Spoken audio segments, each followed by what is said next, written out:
E aí, alunos, aqui é a professora Elana, aluna de português, e hoje eu vou explicar a AP do sétimo ano de língua portuguesa, do terceiro bimestre de 2020, a 28ª edição.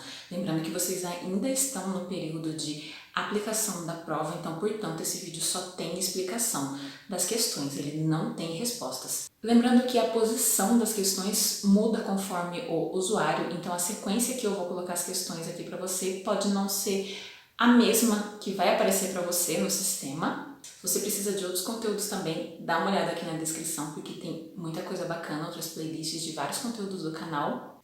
Se você precisa de conteúdo de matemática, dá uma olhada no canal do professor Colombo, Exatas que tem muita coisa bacana lá. Se esse vídeo te ajudar, deixa o like, porque ajuda muito o canal. Se inscreva, ative as notificações, me siga nas redes sociais, é tudo Elana B. Poloni, e bora lá! Atividade 1. Leia o texto abaixo. Homem-Aranha no Aranhaverso. Se você tivesse dinheiro para assistir apenas um filme neste ano, sugiro que assista Homem-Aranha no Aranhaverso. O longa não é só lindo, muito lindo visualmente, ele é muito lindo narrativamente. É muito bacana ver a história de um dos heróis, se não o herói, mais amado de todos os tempos, sendo contada por várias versões dele mesmo em universos paralelos. Sim, o filme retrata a vida do jovem Miles Morales, que vive no Brooklyn com seus pais e um belo dia é picado por uma aranha radioativa. Não, ele não é o famoso Peter Parker que você ou eu conhecemos como Homem-Aranha, vivido nas telonas pelo grande Tobey Maguire, Homem-Aranha. Mas Morales é um dos aranhas desse universo, não só da nova animação, mas também das HQs. Miles Morales é um dos heróis negros da Marvel, além de ser de descendência hispânica, com um jeito despojado de ser e trejeitos únicos de se movimentar como aranha. Tem conquistado vários fãs old school. Voltando para o time, ele é maravilhoso. Homem-Aranha no Aranhaverso já é de longe a melhor animação de 2019, assim como um dos melhores filmes de super-herói. Não é à toa que foi a vencedora do Globo de Ouro e, provavelmente, será a vencedora do Oscar de animação. Uma obra-prima. Qual trecho desse texto apresenta um argumento que sustenta a ideia de que vale a pena assistir ao filme Homem-Aranha no Aranhaverso? A. É muito bacana ver a história de um dos heróis, se não o herói, mais amado de todos os tempos. B. O filme retrata a vida do jovem Miles Morales, que vive no Brooklyn com seus pais e um belo dia é picado por uma aranha radioativa. C. Não é o famoso Peter Parker que você ou eu conhecemos como Homem-Aranha. D. Não é à toa que foi a vencedora do Globo de Ouro e, provavelmente, será a vencedora do Oscar de animação. Bom, aqui nessa questão, ele quer saber qual é o argumento que sustenta a ideia de que vale a pena assistir o filme. Ou seja, um argumento é algo que eu digo para convencer uma pessoa de que a minha ideia está certa. Então, aqui ele quer saber o que ele está dizendo no texto que mostra que vale a pena assistir esse filme.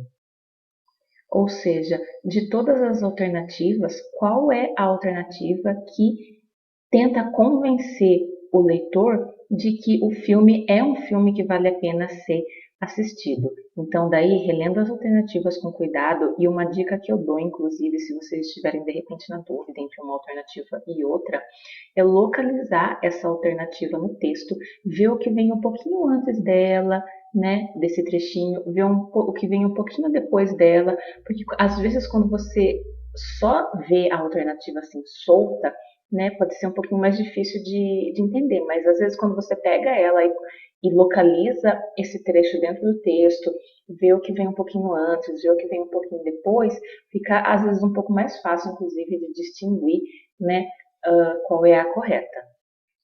Atividade 2. Então aqui o mesmo texto do Homem-Aranha. Qual trecho desse texto apresenta um fato? A. Ele é muito lindo narrativamente. B. O filme retrata a vida do jovem Miles Morales. C. Voltando para o filme, ele é maravilhoso. D. Já é de longe a melhor animação de 2019.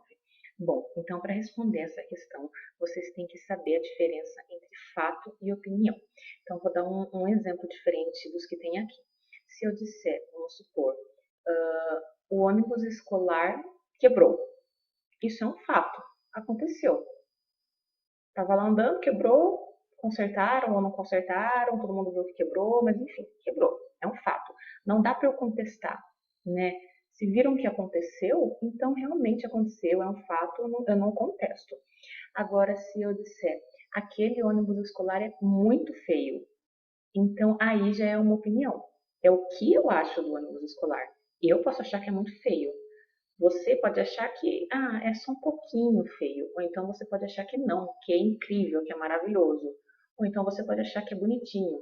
Então, assim, opinião, cada um tem a sua. E se eu dou uma opinião sobre algo, você pode ir lá e contestar a minha opinião e falar, não, pera, não é bem assim. Eu acho que é assim, né? Então, a opinião eu posso contestar, o fato já não, né? Então, aqui nessas alternativas, vai ter três que são opiniões, que é o que ele acha, né, sobre algo. E vai ter uma delas que não é uma opinião, que é um fato, que é uma coisa ali que acontece mesmo, que aconteceu mesmo, que não dá para contestar, que é aquilo mesmo. Então, vocês têm que achar qual é essa alternativa que eu não posso contestar, né, e assinalar ela. Atividade 3. De novo o texto do Homem-Aranha. Nesse texto, a terminação onas na palavra telonas foi usada para A. Indicar tamanho, B. Marcar quantidade, C. Mostrar capacidade, D. Sugerir duração. Bom, essa palavra telonas, ela tá aqui, né, nesse trecho, e telonas aí seria tipo uma variação de tela, né? Então pega a palavra tela, aí acrescenta onas e vira telonas. E ele quer saber, né, esse finzinho onas na palavra telonas, né, foi usada para quê?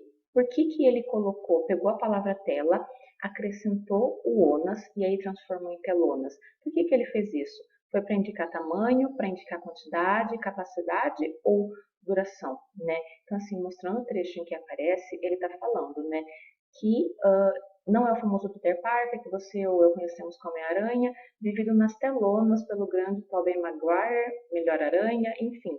Então, ele está falando, lembrando que ele está falando aqui de um filme, né, e ele fala, né, aí a respeito do Homem-Aranha, né, que na realidade não é o tradicional Peter Parker, é um novo personagem, né, o Miles Morales. E aí vocês têm que pensar o seguinte, está falando de um filme, né, e aí o filme ele estreia no cinema, e como que é a tela do cinema? Quando a gente compara, por exemplo, a tela do cinema com a tela de uma televisão, né, como que é essa tela? Então, assim, vocês têm que pensar que está falando de um filme, essa tela que ele está falando é aí a tela do cinema, né? Então, ele está querendo dizer que, ó, o Tobey Maguire, né, viveu o Peter Parker nas telonas, que são aí as telas do cinema, né?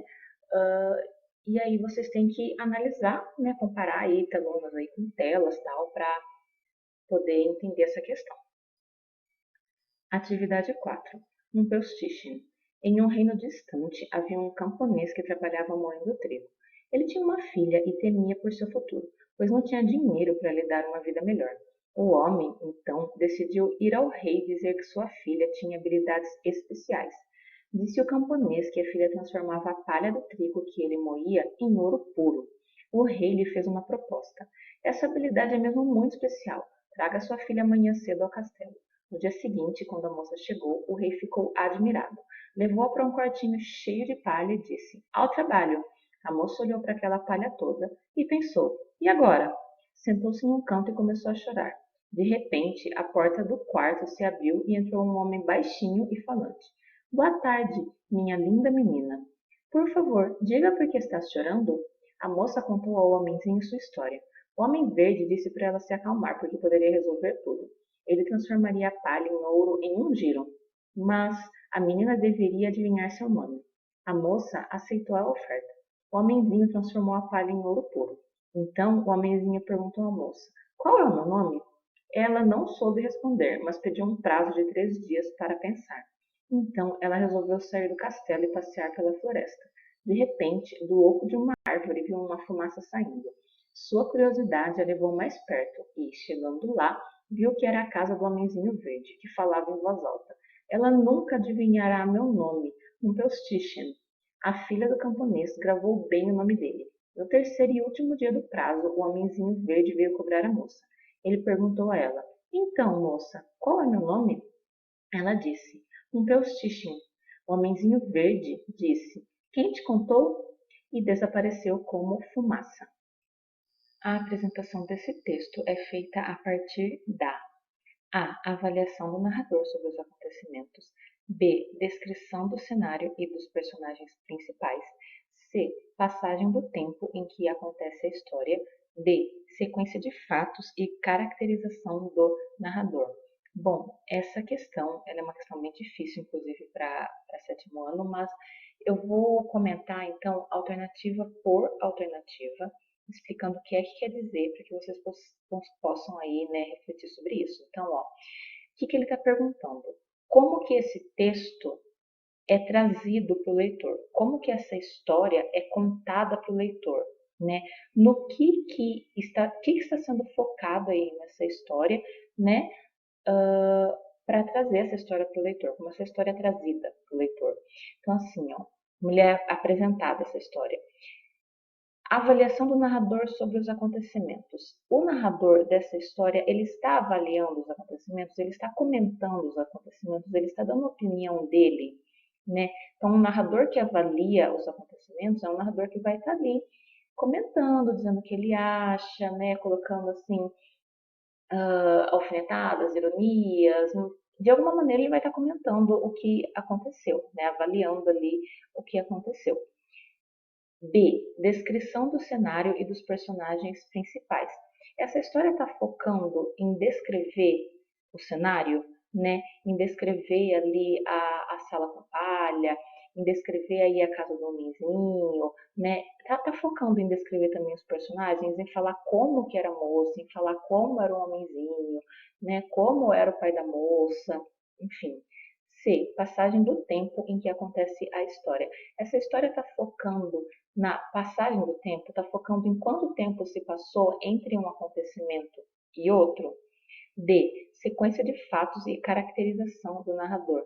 Então, assim, essa história está sendo trazida, está focando, né, na sequência de fatos, tipo, qual fato aconteceu primeiro, depois qual fato aconteceu depois, o que aconteceu aqui, depois o que acontece em seguinte, o que acontece depois, o que acontece depois. A história está focando nisso, a história está sendo trazida através, né, desses fatos e de como aí o narrador, né, traz essa sequência.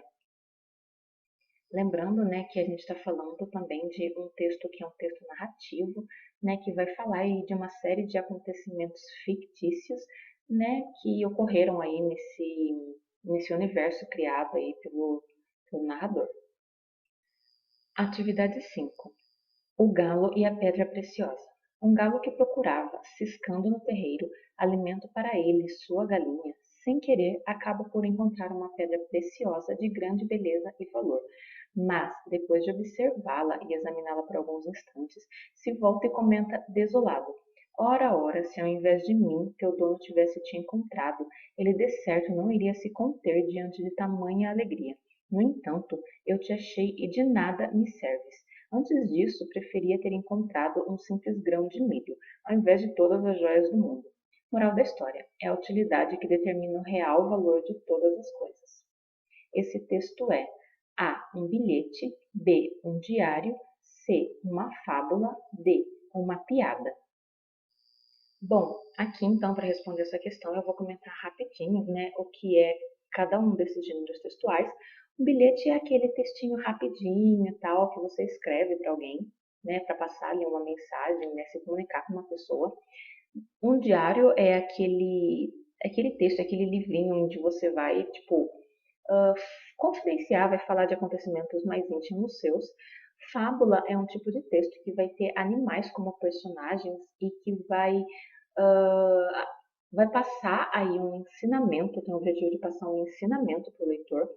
E piada, né, é aquele texto ali basicamente para fazer você rir e tal, com o objetivo do humor. Atividade 6. Pontos de vista. Os sinais de pontuação estavam quietos dentro do livro de português quando estourou a discussão.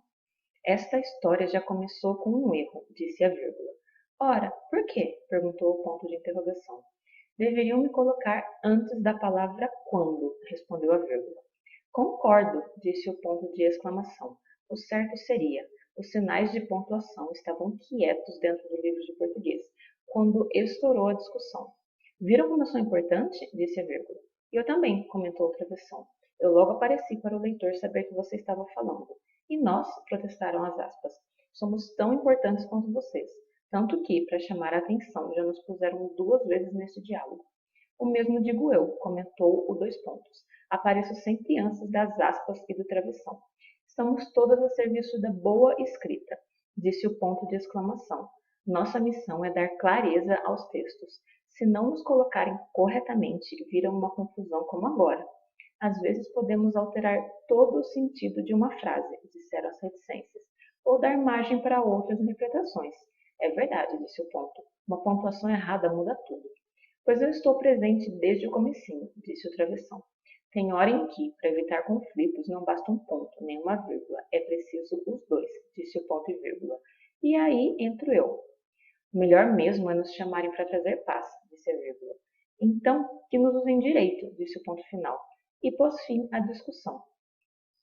Nesse texto, a palavra estourou, primeiro parágrafo, significa A. Começar, B. Esgotar, C. Estragar, D. Rasgar.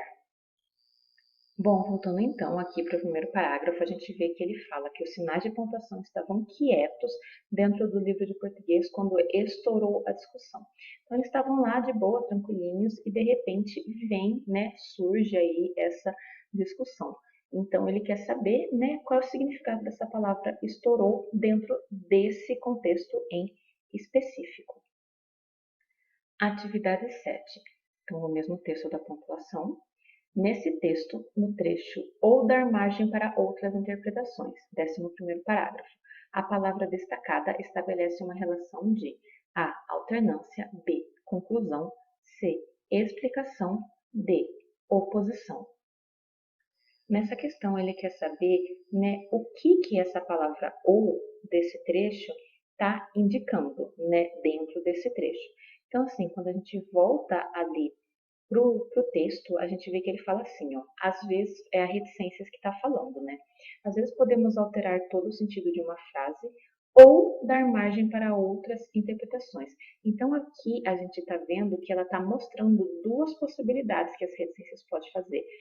Ou alterar todo o sentido de uma frase, ou dar margem para outras interpretações. Então, ela está dizendo que as reticências têm várias alternativas, Tem 2 alternativas aí, ou alterar o sentido da frase, ou dar margem para as outras interpretações. Então, assim, a palavra ou, se eu disser, vamos supor, ou você pega a bola, ou você chuta para mim, vamos supor, um exemplo aleatório.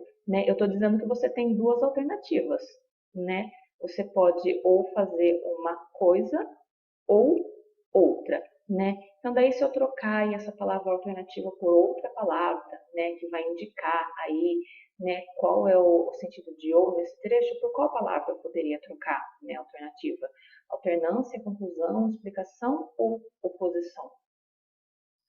Atividade 8. Palavra de escoteiro. Eu, você e o céu e uma fogueira, e o barulhinho da cachoeira. Tem aquele tio da churrasqueira, contando história a noite inteira. O clima tá bom, voz e violão, mas o que eu quero é o seu coração. O que é que eu faço para conquistar o seu abraço? Se eu te ganhar nessa vida eu tô feito. Eu só vou amar você. É palavra de escoteiro. Entende-se desse texto que A. O eu lírico deseja escrever um livro. B. O eu lírico está apaixonado. C. O eu lírico gosta de cozinhar. D. O eu lírico quer fazer uma serenata. O primeiro ponto aqui, então, é entender o que é eu lírico. Eu lírico é aquela pessoa que fala, dentro de um poema. Então, por exemplo, num conto, a gente tem o narrador, que é quem está contando a história, quem é que está falando, ali, trazendo aquela história para a gente.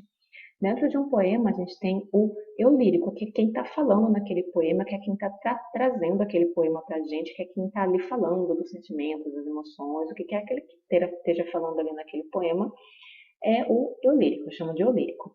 E ele quer saber, o que a gente percebe do eu lírico nesse poema. Então, eu grifei aqui um trechinho, poderia ter grifado outro trecho que demonstra isso também, mas acabei escolhendo esse, grifei esse trecho, e por esse a gente consegue perceber bastante, né, qual é aí a do eu lírico nesse poema.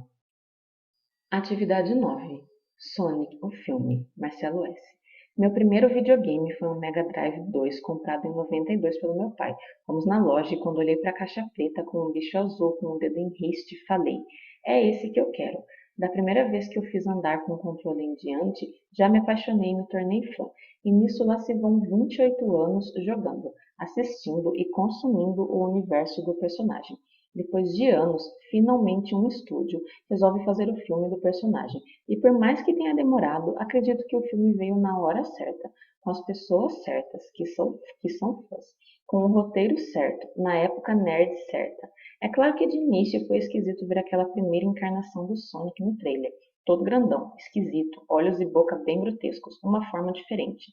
Bem diferente e que causaria estranheza até no público que não é fã do mascote, ou quem nunca o viu. E daí veio algo inédito na indústria do cinema. O estúdio resolveu mudar a aparência do personagem, e isso levou mais milhões de dólares e um atraso na data de lançamento do longa. Muitos alegam que foi jogada de marketing para promover o filme, o que eu não acredito. Qual trecho desse texto apresenta um fato? A. Meu primeiro videogame foi um Mega Drive 2 comprado em 92 pelo meu pai. B. Acredito que o filme veio na hora certa, com as pessoas certas, que são fãs. C. É claro que de início foi esquisito ver aquela primeira encarnação do Sonic no trailer. D. Bem diferente e que causaria estranheza até no público que não é fã do mascote. Então aqui a gente tem mais uma vez uma questão, né, abordando aí a diferença entre fato e opinião. Então a gente tem 4 alternativas. Dessas 4 alternativas, 3 têm opiniões, né? O que o autor do texto acha aí sobre o que ele está comentando. E apenas um tem um fato. E ele quer justamente essa que tem um fato. Lembrando que o fato é aquela coisa assim que eu não contesto, tipo, aconteceu, falou que aconteceu isso, realmente aconteceu naquela época, em tal circunstância, aquele contexto aconteceu aquilo. E a opinião é o que eu acho sobre algo, se é bom, se é ruim, se é legal, se é estranho, se é caro, enfim, né? Tudo isso é o que eu acho sobre algo, é a minha opinião. Então vocês têm que encontrar a única que mostra um fato. Atividade 10. Memórias da literatura infantil e juvenil. Relato de Sônia Junqueira. Saborear palavras. Eu não me lembro muito bem do primeiro dia de escola. Sei que estava louca para ir para a escola e aprender a ler. Naquela época a gente aprendia com 7 anos. Adorei, aprendi a ler logo. Eu saboreava palavras. Foi uma experiência maravilhosa. Uma das experiências mais ricas, bonitas e emocionantes que tive na infância foi a de aprender a ler. Lembro que fui alfabetizada com o livro de Lili, muito famoso na época. Era um método global, uma novidade. Uma coisa apaixonante esse livro. Na minha geração, em Minas, onde parece que o livro foi mais adotado, tem uma legião de apaixonados por o livro de Lili. Quando a gente começa a falar a respeito dele, todo mundo tem uma coisa para lembrar. Sabe de cor várias lições do livro, vários trechos. Tem gente que se emociona, que chora. Fizeram uma confraria de alfabetizados com o livro de Eli, de camiseta e tudo, porque era realmente apaixonante. E a implantação da cartilha, chamava livro, mas era cartilha mesmo, foi uma estratégia de marketing fantástica, porque antes de o livro chegar, começaram a divulgar que ia chegar a Lili. Quem seria Lili? E Lili para cá, Lili para lá, e foram envolvendo a gente com aquilo. Parava um carro. Será que a Lili chegou? Será que é ela? É, não é. Criaram aquela expectativa na gente, e quando chegou o livro de Lili, todo mundo estava pronto para receber. E era uma delícia. A gente aprendia com a maior facilidade, e a professora que me alfabetizou se chamava Lili também. O livro trazia lições e leituras. Tinha cartazes nas paredes com as lições ampliadas, as ilustrações, e umas fichas com segmentos de frases que a gente cortava e colava no caderno para formar frases. Lembro-me da cor, da textura, do cheiro dessa coisa de ficha. Lembro de tudo. Foi uma coisa maravilhosa. E eu deslanchei. Um dia cheguei em casa, com pouco tempo de escola, e estava lendo. Minha mãe chorou. Ficou emocionada. O trecho Eu saboreava palavras foi uma experiência maravilhosa. Retrata que a personagem A. experimentava uma a uma as palavras para descobrir qual delas é mais apropriada para o uso. B. Usava o sentido literal da expressão, em que saborear as palavras é o mesmo que mastigá-las. C. Aprimorava as palavras para descobrir sabores diferentes, agradáveis ou desagradáveis. D. Gostava das palavras, com elas se dava bem e aprendia de forma prazerosa. Bom, quando ela fala aqui que ela saboreava palavras, esse saborear aqui está no sentido assim literal, dá para ser levado ao pé da letra, né? Porque palavra é uma coisa que a gente come, que a gente mastiga, né? Então é algo que eu vou levar ali ao pé da letra? Pensem nisso primeiro. E aí pensem também o seguinte, né? Quando vamos supor que uma criança ela está comendo ali um chocolate, ela está comendo bem devagarzinho, a gente fala que está saboreando, né? Tipo, ela tá curtindo aquilo que ela tá comendo, ela tá aproveitando aquilo porque ela gosta muito daquilo, ela quer que dure mais, né? Então, pensem nesse sentido, né, de saborear, né, que é sentir realmente o gosto, curtir, aproveitar, né, aquilo que você gosta bastante. E aí vocês vão aplicar e encontrar daí a alternativa que explica o que está acontecendo com aquela personagem. E considerem também que vocês não vão analisar somente essa parte, ó, eu saboreava palavras, não é só essa parte. A parte que vem depois foi uma experiência maravilhosa, também é importante, para que vocês encontrem a alternativa, né? Falando aqui como é que foi essa experiência dela ali, né? Como que ela estava aprendendo e tudo mais. Então, juntando as duas coisas, vocês conseguem encontrar a alternativa correta. Atividade 11. Resenha 326, My Favorite Health Nightstand. Alô, alô, temos clichê na área. Você provavelmente, como eu, já leu muitos livros com melhores amigos que se apaixonam, mas é um tema que sempre acabamos voltando. É fofo e encantador quando bem escrito, e esse é o caso desse livro. Millie é uma professora universitária. Ela faz parte de um grupo de mais 4 professores, todos homens: Chris, Ed, Alex e Heard. Eles são um grupo muito unido e cada um tem sua personalidade. Com o baile importante da faculdade chegando, todos pensam em arrumar acompanhantes. Afinal, é uma festa muito importante para eles irem como um grupo. Quando o método tradicional de arrumar um encontro não funciona para nenhum deles, a alternativa é o namoro online. Qual trecho desse texto apresenta uma opinião? A. É fofo e encantador quando bem escrito, e esse é o caso desse livro. B. Millie é uma professora universitária, ela faz parte de um grupo de mais 4 professores. C. Eles são um grupo muito unido e cada um tem sua personalidade. D. Quando o método tradicional de arrumar um encontro não funciona para nenhum deles.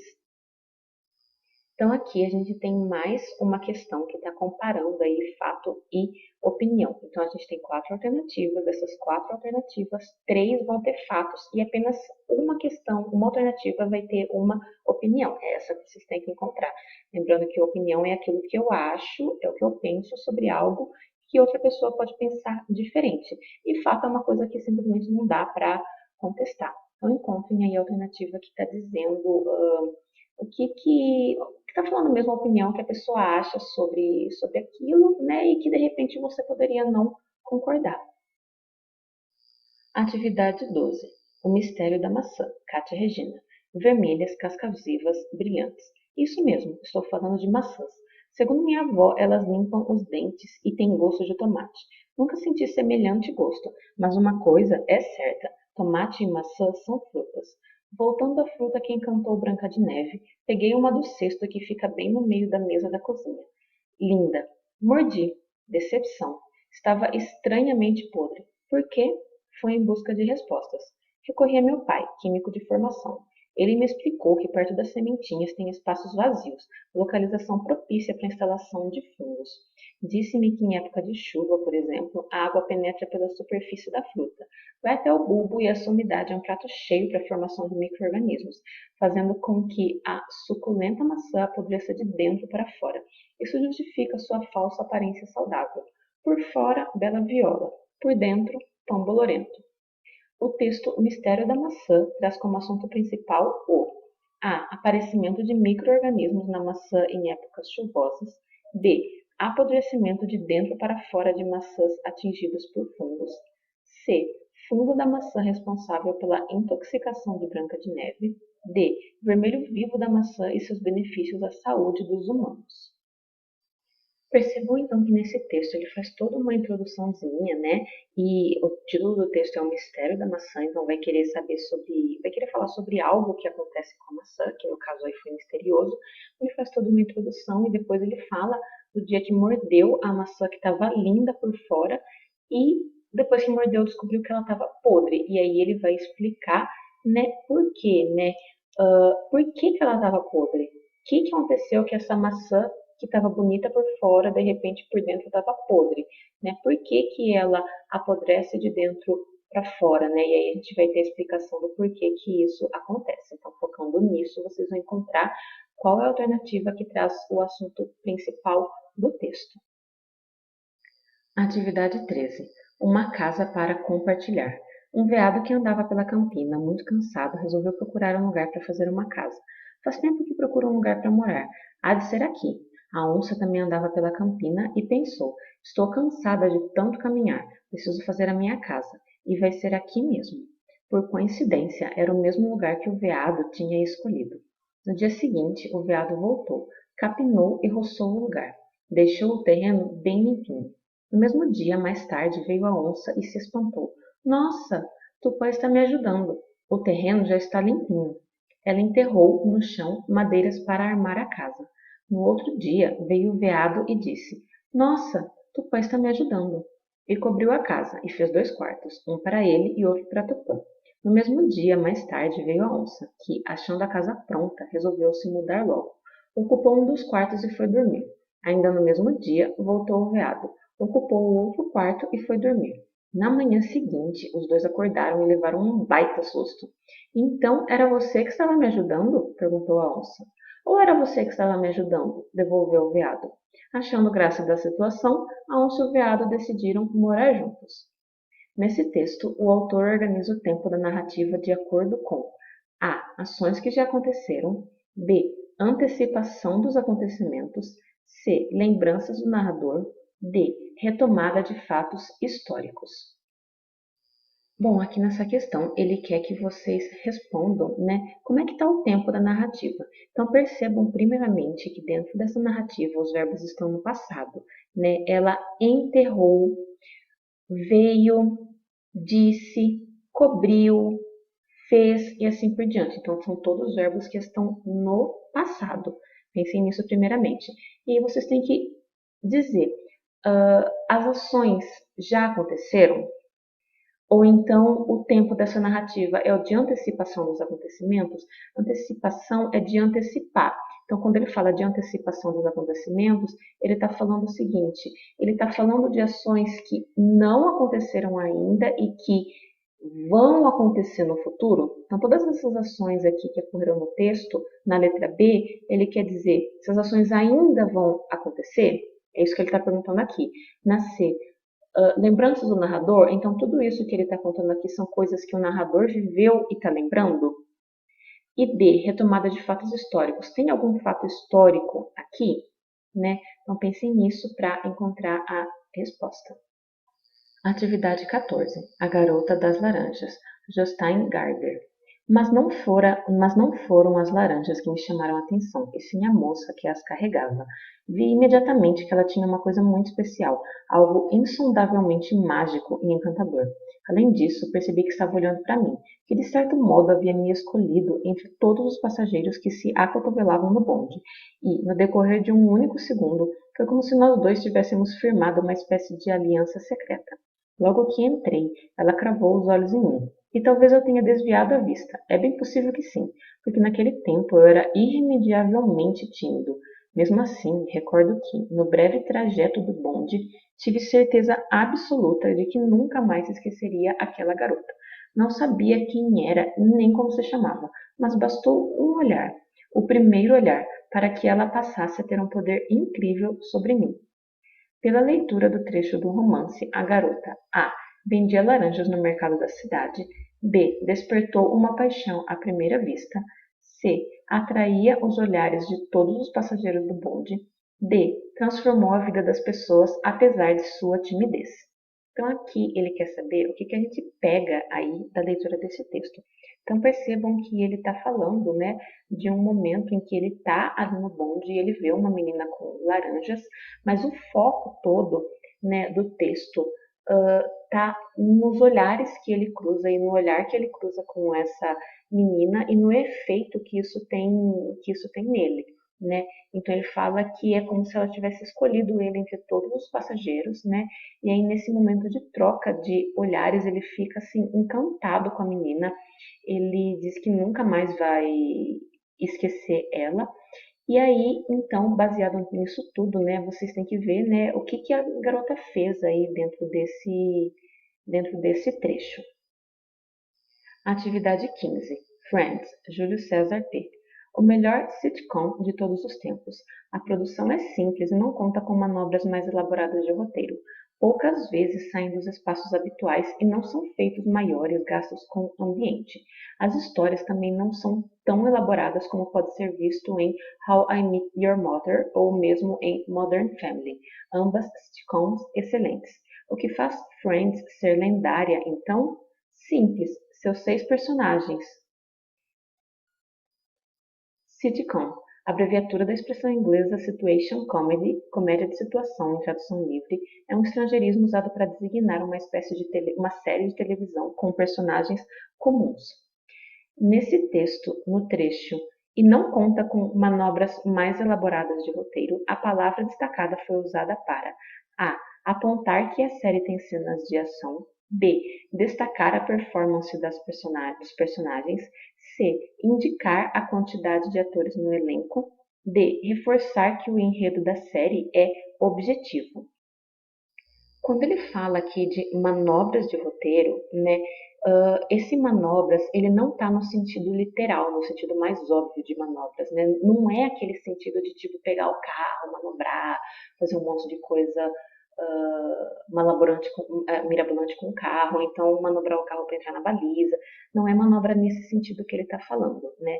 E quando fala de manobras de roteiro, é uma expressão que a gente usa para falar que o roteiro ele faz muita coisa, ele inventa muita coisa, ele foge ali do foco, tal. Então, quando a gente diz que um filme ou uma série tem muitas manobras de roteiro, significa que ele usa muitos artifícios ali para enfeitar aquele roteiro, para acrescentar um monte de coisas, tal, né? E então isso é o que significa essa expressão manobras de roteiro. E ele está dizendo que a série não conta com manobras mais elaboradas de roteiro. E aí é até interessante voltar e localizar isso no trecho, porque ajuda a entender a questão.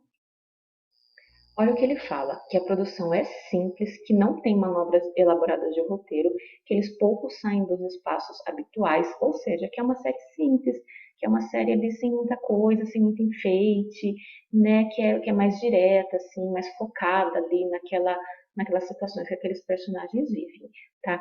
Então, daí, baseado nisso, vocês conseguem entender por que ele utilizou, né, essa expressão. Atividade 16. O filme feito por fãs sobre as origens de Voldemort foi lançado no YouTube. Para tudo que tem filme novo com personagens de Harry Potter sendo lançado. Ok, não é uma produção oficial, mas é autorizado pelo estúdio que detém os direitos da franquia e tem como protagonista Tom Riddle, o Lord Voldemort.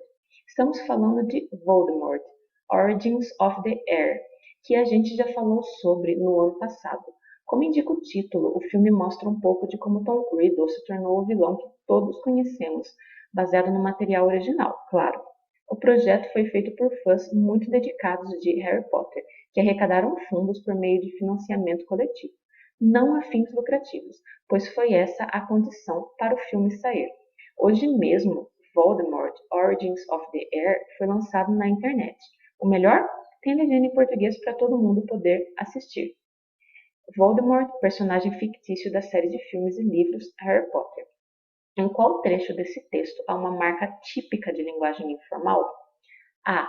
Para tudo que tem filme novo com personagens de Harry Potter sendo lançado. B. Como indica o título, o filme mostra um pouco de como Tom Riddle se tornou o vilão. C. O projeto foi feito por fãs muito dedicados de Harry Potter. D. Não há fins lucrativos, pois foi essa a condição. Bom, então aqui ele quer saber, né, em qual das alternativas a gente tem um trecho com linguagem informal. Assim, a linguagem informal é aquela linguagem que a gente usa no dia a dia com pessoas que são próximas, que são mais íntimas da gente, com amigos, com colegas, né? Então, quando você está falando com um amigo, com um colega, com um irmão, etc., você vai falar usando gírias, você vai falar de uma linguagem mais leve, né? Que é o que a gente chama de linguagem informal. Já a linguagem formal é aquela linguagem mais assim séria, né, que você vai utilizar em um ambiente de trabalho, ou que você vai utilizar em uma situação muito formal, de repente com um juiz, com um policial, numa entrevista de emprego, enfim, seria a linguagem mais formal que você utilizaria, né? Então, pensem na linguagem informal que vocês usam no dia a dia, com gírias, com tudo mais, né? Com expressões, né?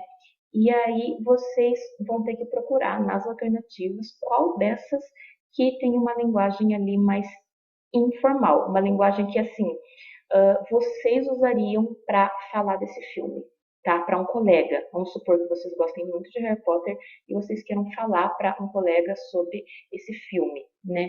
Então, assim, das quatro alternativas, qual vocês de repente usariam? Qual estaria mais próxima da linguagem que vocês falariam, né? Para falar com alguém que é próximo de vocês, né? A respeito do filme. Atividade 17. Todos dependem da boca. Certo dia, a boca, com ar vaidoso, perguntou: Embora o corpo seja um só, qual é o órgão mais importante? Os olhos responderam: O órgão mais importante somos nós. Observamos o que se passa e vemos as coisas. Somos nós, porque ouvimos, disseram os ouvidos.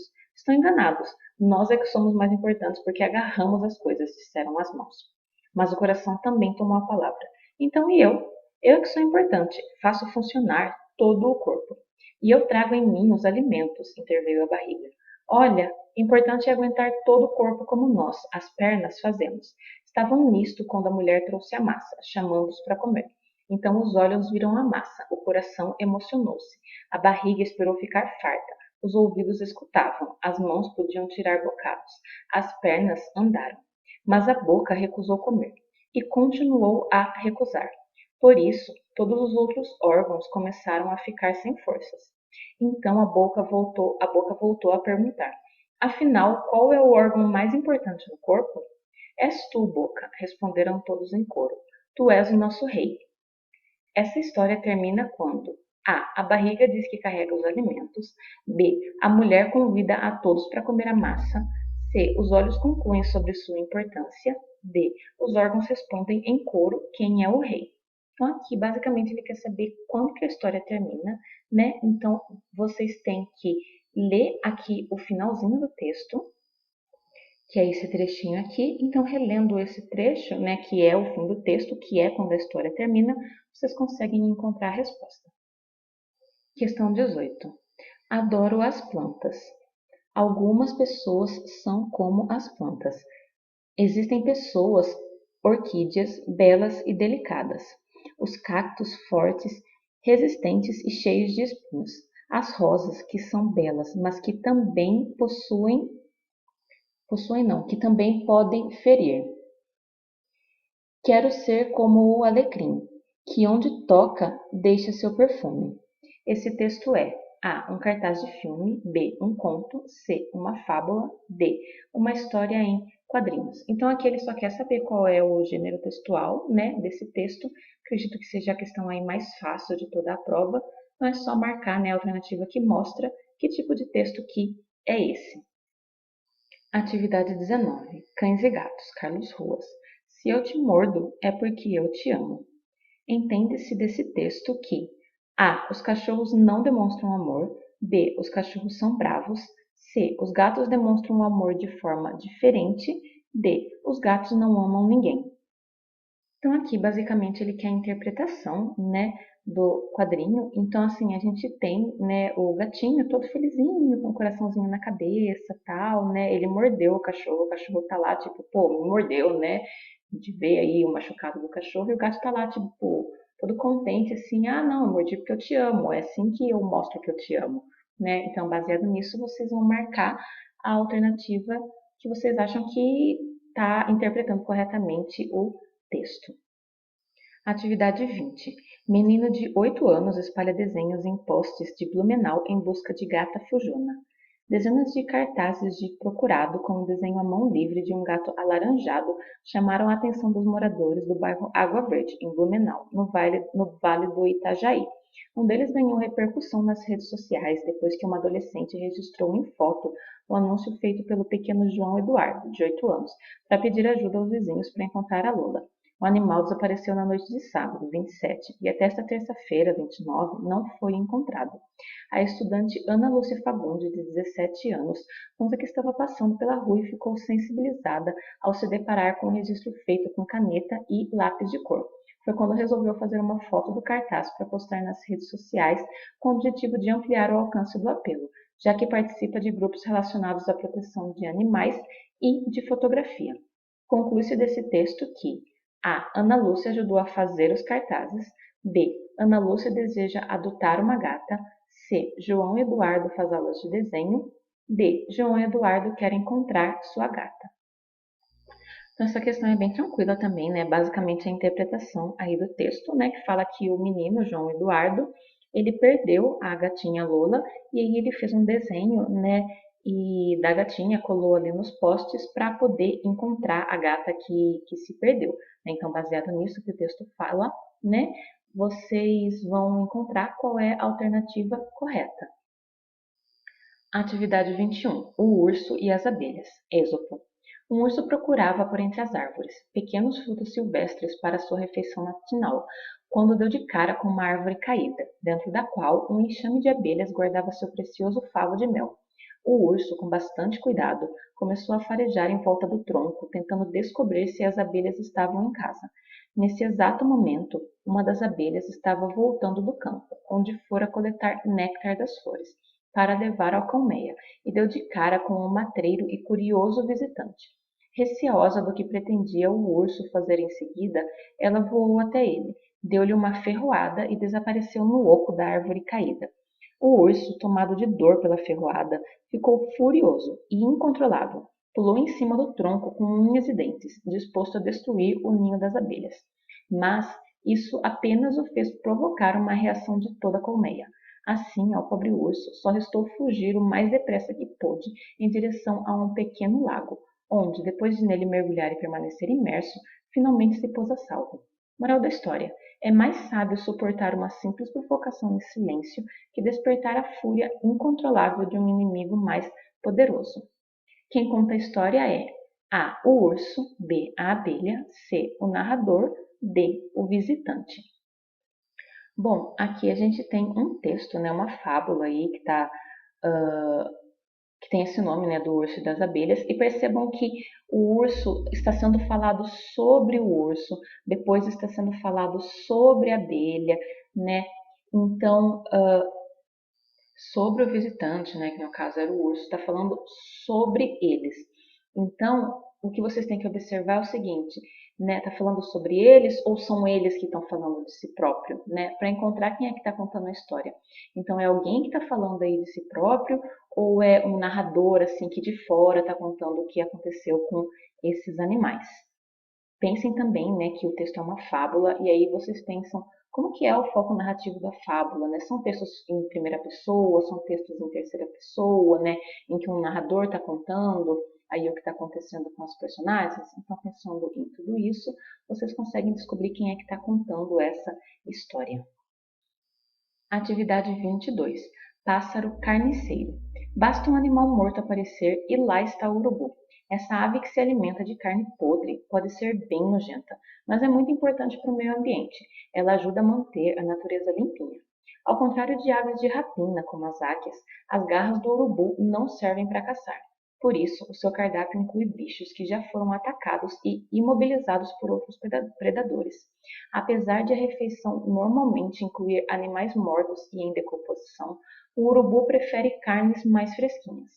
O urubu é um animal necrófago, ou seja, que se alimenta de carne em putrefação. O hábito pode nos causar náuseas, mas é importante para a natureza. Ao comer restos de outros bichos, ele faz uma espécie de limpeza nos locais onde vive. eliminando do meio ambiente a matéria orgânica em decomposição. Qual é o assunto principal do texto? A. A natureza e as garras das aves de rapina. B. O urubu e seu nojo pela carne apodrecida. C. O cardápio das águias e de outras aves de rapina. D. A importância do urubu na limpeza do meio ambiente. Então percebam que o título é Pássaro Carniceiro, né? Ele vai falar aí sobre o urubu, né? Sobre os hábitos dele, sobre do que ele se alimenta, né? Por que isso acontece e tudo mais, né? Leiam com mais atenção também, inclusive, o último parágrafo, porque ele ajuda também a entender, né, qual é o ponto, né, qual é o assunto principal aí do texto, para que vocês possam encontrar a alternativa correta. Atividade 23. A formiga boa. Houve uma jovem cigarra que tinha o costume de chiar ao pé de um formigueiro. Só parava quando cansadinha. E seu divertimento, então, era observar as formigas na eterna faina de abastecer as tulhas. Mas o bom tempo, afinal, passou e vieram as chuvas.